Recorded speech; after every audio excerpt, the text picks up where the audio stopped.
Good evening, class. I'm here to present my persuasive speech. So let's jump right in. I am speaking about appropriate content in our schools, particularly elementary schools.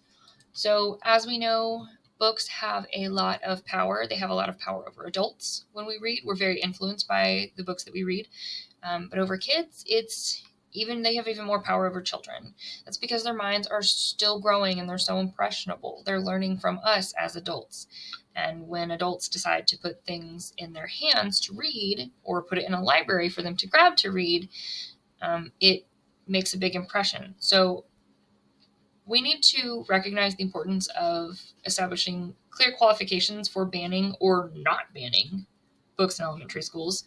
So as an advocate for children's education, a former teacher, an avid reader, I read a lot. I did some research on this topic, and I want to discuss, the content and its impact on kids in elementary school.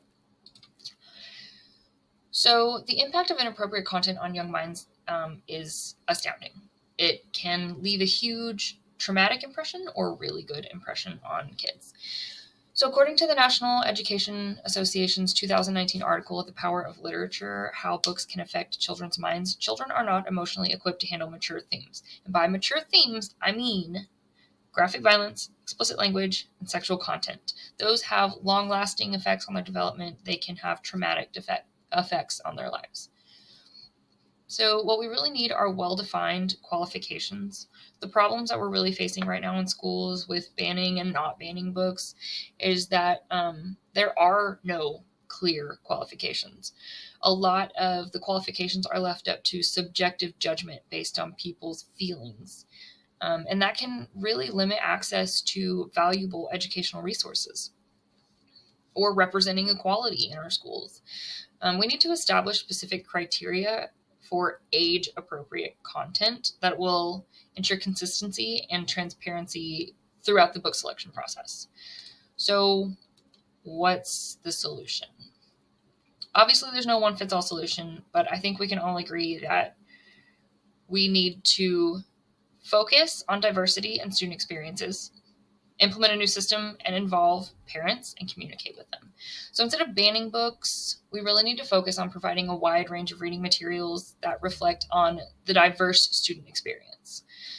Not just a one-size-fits-all cookie-cutter experience, one-size-fits-all families, single moms, same-sex parents.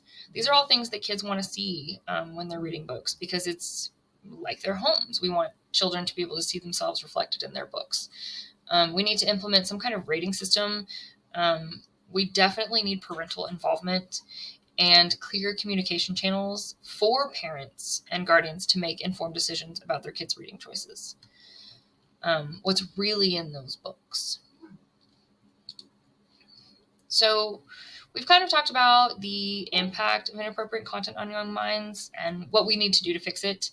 It's really crucial for us to establish these clear qualifications for book banning or not book banning in elementary schools, as it ensures the protection of our children's development and allowing their intellectual growth and the exploration of diverse ideas and experiences.